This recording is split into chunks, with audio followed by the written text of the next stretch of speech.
Samajwadi party का गढ़ कही जाने वाली कन्नौज सीट एक बार फिर चर्चा में है।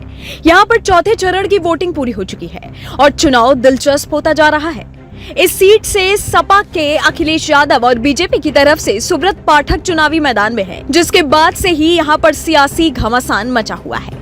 आपको बता दें कि सुब्रत पाठक ने साल 2019 में इसी सीट से सपा का गढ़ कहे जाने वाली कन्नौज में अखिलेश यादव की पत्नी डिंपल यादव को मात दी थी, जिसके बाद से सुब्रत पाठक चर्चा में आ गए थे और एक बार फिर से इसी सीट से सुब्रत सुर्खियों में आ गए हैं। इस चर्चा के बारे में आपको बताएंगे, लेकिन उससे पहले आइए जानते हैं कि सपा के गढ़ में ही सपा के नेताओं को मात देने वाले सुब्रत पाठक आखिर कौन है, जिनके ऊपर इस बार फिर से बीजेपी ने दांव खेल दिया है और जिसकी वजह से सपा एक बार फिर से टेंशन में आ गई है। सुब्रत पाठक एक भारतीय राजनीतिक हैं। वो भारतीय जनता पार्टी उत्तर प्रदेश के महासचिव भी हैं। 43 वर्षीय सुब्रत पाठक भारतीय जनता चुनाव मोर्चा के अध्यक्ष भी रहे हैं। सुब्रत ने साल 2009 के चुनाव में अखिलेश यादव के सामने चुनावी मैदान में उतरे थे, लेकिन हार गए थे।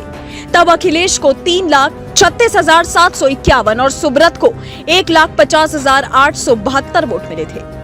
भाजपा ने उन्हें साल 2014 के चुनाव में भी कन्नौज से उम्मीदवार बनाया था, लेकिन उस चुनाव में वो डिंपल यादव से भी चुनाव हार गए थे। हालांकि उन्होंने डिंपल को कड़ी टक्कर दी थी।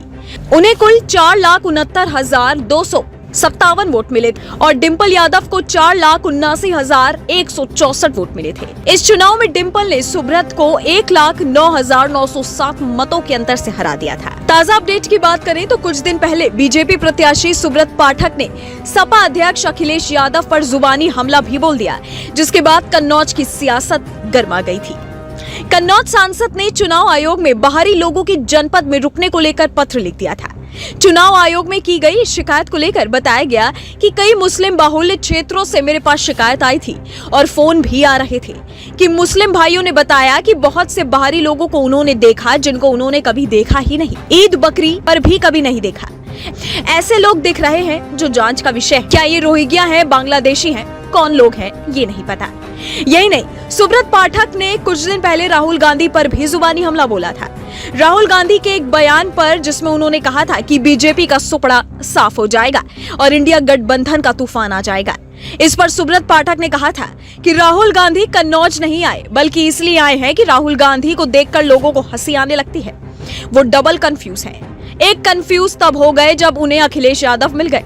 ये डबल कंफ्यूज है। ये लोग मोदी का कुछ नहीं बिगाड़ सकते और राहुल गांधी कितने बार लॉन्च हो चुके हैं। यहाँ पर एक ही माहौल है कि नरेंद्र मोदी को देश की जनता प्रधानमंत्री बनाने जा रही है। आपको बता दें कि कन्नौज में चौथे चरण की वोटिंग पूरी हो चुकी है, जिसके बाद 13 मई को पोलिंग बूथ पर अखिलेश यादव ने बीजेपी पर जमकर निशाना साधा है। सीट पर सुबह 7 बजे से मतदान शुरू हुआ था। मतदान शुरू होने के 40 मिनट के अंदर ही सपा ने शिकायतों की लिस्ट भर दी थी। सपा ने कन्नौज की अलग अलग बूथों को लेकर शिकायतें की। सपा के सोशल मीडिया अकाउंट से भी यह दावा किया गया कि अलग अलग बूथों पर गंभीर गड़बड़ी है। सपा ने कन्नौज लोकसभा के रसूलाबाद में बूथ संख्या 319 और बूथ संख्या 45 पर ईवीएम मशीन खराब होने का दावा भी कर दिया था। खैर, अब ये तो 4 जून को ही पता चलेगा कि आखिर सरकार बनेगी तो किसकी बनेगी। आपका इस वीडियो के बारे में क्या ख्याल है, हमें नीचे कमेंट सेक्शन में जरूर बताइएगा। Bureau report, global Bharat TV.